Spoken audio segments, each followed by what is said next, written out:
ठीक है ना, सब कुछ एकदम क्लियर वलियर है। चलो काम का मुद्दा का बात करें। चलो देखो, पिछले क्लास में हम लोगों ने क्या पढ़ा था? पिछले क्लास में हम लोगों ने पढ़ा था सेक्सुअल रिप्रोडक्शन, और उसके बाद सेक्सुअल और असेक्सुअल में क्या डिफरेंस है, वही ना।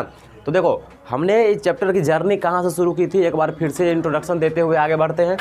ठीक है, हमने सबसे पहले स्टार्ट किया था रिप्रोडक्शन। सबसे पहले हम लोग बात किए थे कि रिप्रोडक्शन एक्चुअली में होता क्या है। तो वहाँ पर बात किए थे, अगर कोई एक ऑर्गेनिज्म अपने जैसे नए ऑर्गेनिज्म बनाता है तो उसको हम क्या बोलेंगे, उस प्रोसेस को रिप्रोडक्शन बोलेंगे।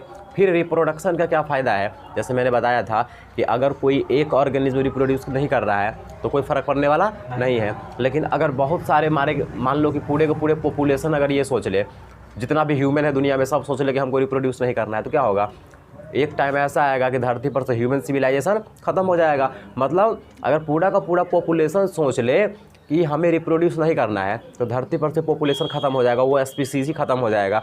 ये लाइफ को मेंटेन रखता है, स्पीसीज को मेंटेन रखता है। रिप्रोडक्शन का बहुत सारा इम्पोर्टेंस हमने जाना था। और उसके बाद हमने जाना था रिप्रोडक्शन कितने टाइप का होता है। तो रिप्रोडक्शन 2 टाइप का होता है, असेक्सुअल एंड सेक्सुअल रिप्रोडक्शन। और sexual reproduction and sexual reproduction अगर नया ऑर्गेनिज्म बनाने के लिए, या हम ऐसे बोल सकते हैं कि अगर रिप्रोडक्शन में केवल एक पेरेंट इन्वॉल्व है तो उसको बोलेंगे असेक्सुअल, और अगर 2 है तो उसको बोलेंगे सेक्सुअल। फिर दोनों में क्या डिफरेंस है, ये सारी की सारी बात हमने की थी। इसमें इंक नहीं है, ये चलता है, चल रहा है।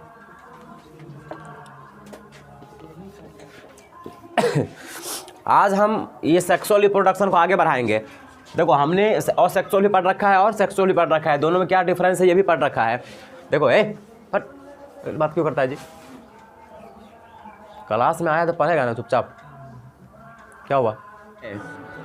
तो उसको कभी न कभी मरना तो पड़ेगा ना मेरी जान। अगर तुम पैदा हुए हो तो मरना तो पड़ेगा ना। तो दुनिया में जो भी ऑर्गेनिज्म है वो अगर जन्म लिया है तो उसको एक ना एक दिन मरना पड़ेगा। क्या हम लोग बात किए थे कि अगर कोई एक ऑर्गेनिज्म जन्म लिया है तो उसको कभी ना कभी मरना पड़ेगा। और ये जन्म लेने से लेकर के मरने तक के बीच का जो टाइम है, इसी टाइम को क्या बोलते हैं, लाइफ स्पेन। अब देखो ये लाइफ स्पेन के दौरान ना बहुत सारे फेजेज होते हैं। जैसे मान लो कि अगर अभी तुम लोग स्टूडेंट हो स्ट्रगल फेज़ में, हम भी स्ट्रगल फेज़ में ही हैं अभी, ठीक है, सब लोग स्ट्रगल फेज़ में ही होते हैं हमेशा। किसी के जीवन में मस्ती कभी नहीं आता है, ठीक है, वो हर पल मस्ती में जीना रहता है। तो जैसे इंसान के लाइफ में बहुत सारा फेजेज आते हैं अलग अलग तरीके के, कभी दुख, कभी खुशी, कभी जब एग्ज़ाम वगैरह की तैयारी करोगे या कोई भी काम करोगे तो हौसला पूरा टूट जाएगा, ठीक है, तुमको लगेगा कि अब कुछ नहीं होने वाला है तो अब छोड़ छाड़ देते हैं। तो जिस तरीके से इंसान के लाइफ में बहुत सारे फेजेज आते हैं ना, उसी प्रकार से जितना भी ऑर्गेनिज्म है उस सब के लाइफ स्पेन में भी कुछ फेजेज आते हैं। तो हौसला बड़ी अच्छी चीज़ है, ठीक है, एक मैं बता रहा हूँ थोड़ा हौसला के बारे में।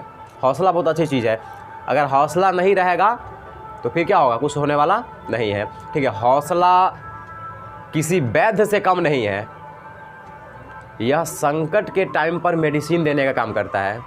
अगर तुम्हारे पास हौसला है तो वो संकट के टाइम पर मेडिसिन की तरह काम करेगा, ठीक है। और बिना हौसला का कुछ नहीं होता है। तो एक बहुत अच्छी लाइन है, जब भी हौसला टूटने लगे, तुमको लगे कि अब कुछ नहीं होने वाला है, तो वहाँ पर एक लाइन याद रखना, एक कि जब भी टूटने लगे हौसला तो ये याद रखना, जब भी टूटने लगे हौसला तो ये याद रखना, बिना मेहनत के हासिल तक तो ताज नहीं होते, अंधेरे में ही प्राप्त कर लेना अपनी मंजिल दोस्तों, क्योंकि जुगनू कभी रोशनी के मुहताज नहीं होते, ठीक है। तो ये लाइन याद रखना जब भी हौसला टूटने लगे। हालांकि ये फेजेस सबके लाइफ में आता है। तो जिस तरीके से इंसान के फेजेस में बहुत सारे मतलब स्ट्रगल से लेकर के सक्सेस तक का बीच का जो रास्ता है, जैसे यहाँ पर बर्थ से डेथ का बीच का रास्ता, देखो बर्थ से डेथ का जो रास्ता है उस रास्ते में बहुत सारे फेजेस आते हैं, ठीक उसी प्रकार जिस प्रकार हमारे स्ट्रगल से लेकर के और सक्सेस तक के बीच में बहुत सारे स्ट्रगल मतलब बहुत सारे फेजेज आते हैं, उसी प्रकार बर्थ से डेथ तक के बीच में 3 फेजेज आते हैं। कितने फेज? 3 फेज। एक पहला फेज को बोलते हैं जुवेनाइल फेज। कौन सा फेज? जुवेनाइल फेज, याद रखना, सबसे पहला फेज जुवेनाइल फेज। और दूसरा फेज होता है रिप्रोडक्टिव फेज। कौन सा फेज? रिप्रोडक्टिव फेज, और उससे भी सबसे लास्ट वाला फेज यानी कि थर्ड फेज होता है सेंसेंट फेज। कौन सा फेज? सेंसेंट फेज। अब देखो ये बारी बारी से हम डिस्कशन करते हैं कि क्या है, जुवेनाइल किसको बोलते हैं, रिप्रोडक्टिव किसको बोलते हैं और सेंसेंट किसको बोलते हैं। देखो अगर कोई इंसान पैदा हुआ है तो एक ऐसी उम्र उसकी आएगी कि वह दूसरे को पैदा करने के लायक बन जाएगा, मतलब वो रिप्रोडक्शन करने के लायक बन जाएगा। तो देखो मान लो वो जन्म लिया, ठीक है, और जन्म होगा तो उसमें रिप्रोडक्टिव कैपेसिटी आएगी, ठीक है, रिप्रोडक्टिव कैपेसिटी आएगा ना जी। तो जिस टाइम पर, ऐसे हम इसको बोल सकते हैं डायरेक्ट, देखो सिंपल सा बोल देंगे यार, सिंपल सा ना बोल देंगे, रिप्रोडक्टिव फेज, लाइफ का वह फेज, अपने जीवन का वह टाइम जिस टाइम पर कोई ऑर्गेनिज्म बच्चे पैदा कर सकता है, ठीक है। मान लो अभी सब लोग, जैसे ये मनीष है, रामनाथ है, ये सब है, सब लोग हैं, तुम नहीं है, तुम भी है ना, अभी कौन से फेज में है? रिप्रोडक्टिव फेज में ना जी। तो हमारे जीवन का वैसा टाइम जिस टाइम पर हम रिप्रोडक्शन कर सकते हैं, नए बच्चे पैदा कर सकते हैं, उस फेज को क्या बोलते हैं? Reproductive phase. लेकिन ऐसा थोड़ी होता है कि इंसान पैदा हुआ, वो बच्चा पैदा करना शुरू कर दिया, एक उम्र तक आना रहता है ना। जैसे मान लो 14 साल मान लेते हैं हम, 13 साल 14 साल, तो अगर हमें रिप्रोडक्शन के लायक बनना है तो हमको पहले 13 साल का जीवन गुजारना पड़ेगा ना, और 13 साल के बाद हम रिप्रोडक्टिव फेज में आएंगे। किस में फेज आएंगे? रिप्रोडक्टिव फेज में आएंगे। और 13 साल से पहले का टाइम, पैदा होने से लेकर के 13 साल तक का टाइम जुवेनाइल फेज कहलाता है, याद रखना। मतलब रिप्रोडक्टिव फेज से पहले का जो टाइम है उसको हम क्या बोलेंगे? Juvenile phase. जैसे मान लो आदमी पैदा हुआ तो 0 साल से 13 साल तक, देखो 0 साल से 13 साल तक ये हो गया तुम्हारा juvenile phase, JP, juvenile phase, ठीक है। अब मान लो कि वह 13 साल से 45 साल तक वो बच्चे पैदा कर सकता है, ये फीमेल के केस में, ठीक है। लड़का ज़िंदगी भर बच्चे पैदा कर सकता है, लड़की 45-50 तक, ठीक है। तो मान लो वह 13 साल की उम्र से 45 साल की उम्र तक क्या कर रहा है? अगर कोई ऑर्गेनिज्म 13 साल से 45 साल की उम्र तक बच्चे पैदा कर रहा है, मतलब ये उसका रिप्रोडक्टिव फेज है। कौन सा फेज है? रिप्रोडक्टिव। अगर 45 के बाद, मान लो 45 से मरने टाइम तक, 45 से डेथ तक उन्होंने बच्चे पैदा नहीं किया, मतलब उसके पास अब बच्चे पैदा करने की क्षमता नहीं है, रिप्रोडक्टिव कैपेसिटी वो लॉस कर चुका है, तो हम बोलेंगे ये सेंसेंट फेज में आ गया। कौन से फेज में? सेंसेंट फेज में आ गया। तो ये तीनों फेज समझ में आया? Juvenile, reproductive, senescent. देखो रिप्रोडक्टिव फेज मतलब वैसा फेज जिसमें हम रिप्रोडक्शन कर सकते हैं, और उस फेज से पहले का जो टाइम होता है उसको बोलेंगे जुवेनाइल। और रिप्रोडक्टिव फेज के बाद यानी कि वैसा टाइम, मतलब रिप्रोडक्शन, देखो मान लो अभी कोई ऑर्गेनिज्म रिप्रोड्यूस कर रहा है, आज से 20 साल बाद वो रिप्रोडक्शन नहीं कर पाएगा, हम बोलेंगे वो सेंसेंट फेज में चला, मतलब वह रिप्रोडक्टिव कैपेसिटी खो दिया अपना।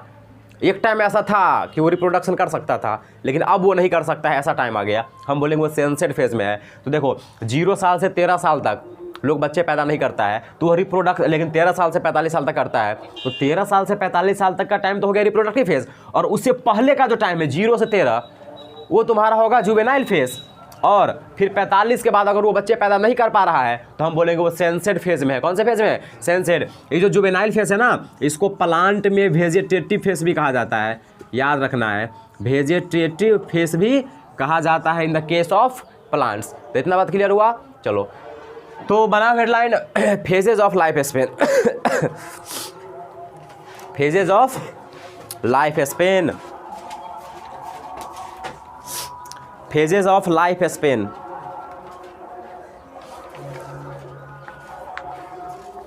Phases of life span.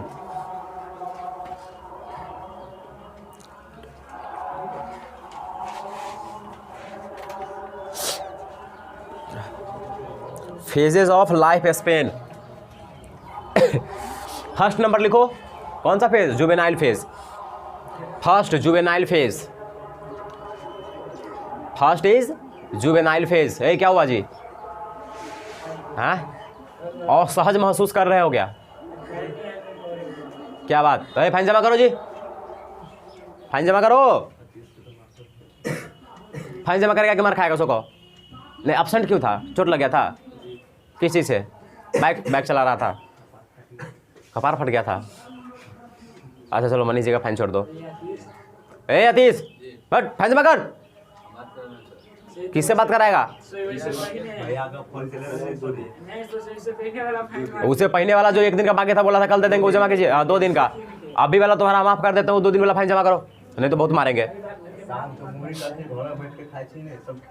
हाँ बहुत लड़का टाइम पास कर। चलो लिखो जुवेनाइल फेज, इसका डेफिनेशन लिखो जुवेनाइल फेज का।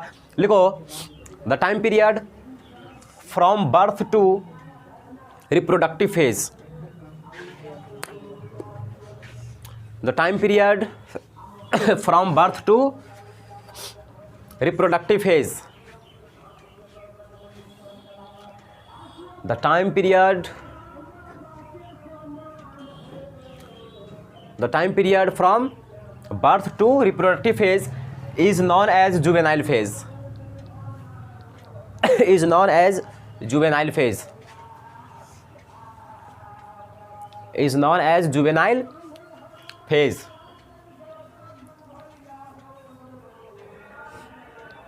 The time period from birth to reproductive phase is known as juvenile phase. नीचे में क्या स्टार दे करके लिखो, लिखो juvenile phase is also known as vegetative phase in plants. Juvenile phase is also known as vegetative phase in plants. अब देखो ओए सुनो, मान लो इंसान रिप्रोडक्टिव फेज में आया कि नहीं आया, हमको कैसे पता चलेगा? ओए सुन ना यार, लिखना ना बाद में। इंसान रिप्रोडक्टिव फेज में आया कि नहीं आया, हमको कैसे पता चलेगा? अरे लड़का है, मोछ दाढ़ी आना चालू हो जाएगा, मतलब ये रिप्रोडक्शन लायक हो गया, अभी रिप्रोडक्टिव फेज में आ गया।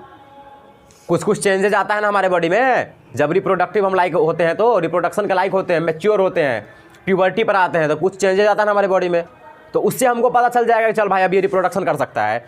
प्लांट में कैसे पता चलेगा? फूल, अगर कोई प्लांट फूल देना चालू कर दिया, इसका मतलब अब ये रिप्रोडक्शन के लायक हो गया। समझ रहे हो ना? तो अगर वो फुला गया प्लांट तो समझ जाओ कि अब वो रिप्रोडक्टिव फेज में आ गया। तो it is also known as vegetative phase in plants. Second लिखो reproductive phase. Second is reproductive phase. Reproductive phase लिखो, रिप्रोडक्टिव फेज लिखो, it is the time period, it is the time period in which, ये कैसे नीचे गिरा हुआ है?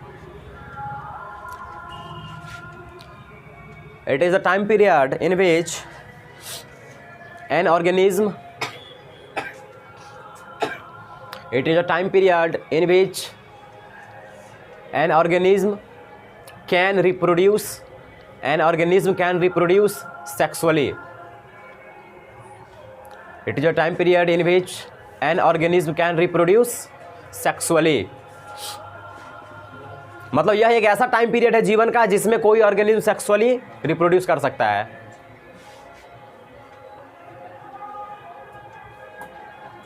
Third लिखो, थर्ड क्या है? Senescent phase.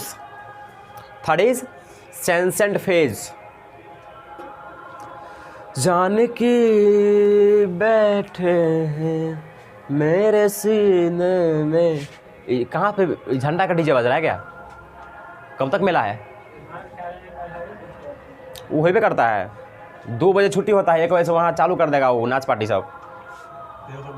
माउंट कल में जाएगा, पैर हाथ पकड़ेगा, बंद कर दीजिए, बंद कर दीजिए, छोड़ जाए थे, मारेगा। अरे बंद नहीं होगा, पैसा खर्च हुआ है ना जी, डीजे वाला पैसा लिया है ना, कोई बंद नहीं होगा। बताओ डीजे किससे मुँह लगाएगा? Third is senescent phase. लिखो डैश देकर के डेफिनेशन लिखो, the time period in which an organism, the time period in which an organism loses their, in which an organism loses their reproductive capacity, loses their reproductive capacity। या इसको हम ऐसा भी बोल सकते हैं, रिप्रोडक्टिव फेज के बाद का जो टाइम पीरियड है उसको बोलते हैं सेंसेंट फेज। तो तुमको जैसे मन है वैसे बोलो, ठीक है, कोई दिक्कत नहीं है। ये लिख लो नीचे में, ये वाला 0 से 13, 13 से 45, 45 से डेथ, सेंसेंट फेज। एक बार और बोल दे, क्या लिखा है? It is a time period in which an organism loses their reproductive capacity, ये लिखा था ना। चलो ठीक है, और ये लिख लो नीचे में, ताकि ये जब भी देखोगे ना तुमको पता चल जाएगा, कंफ्यूज कभी नहीं हो जाओगे कि क्या है, ये क्या, ये क्या, ये क्या। ठीक है।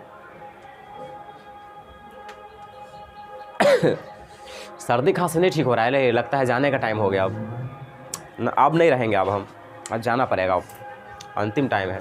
देख लो आज तुम लोग मुझको, आज के बाद कभी ना देख पाओगे, जी भर के देख लो। ठीक है, ठीक ही नहीं हो रहा है। चलो फिर आज के लिए बस इतना ही रहने दे, क्या और कुछ पढ़ा दे?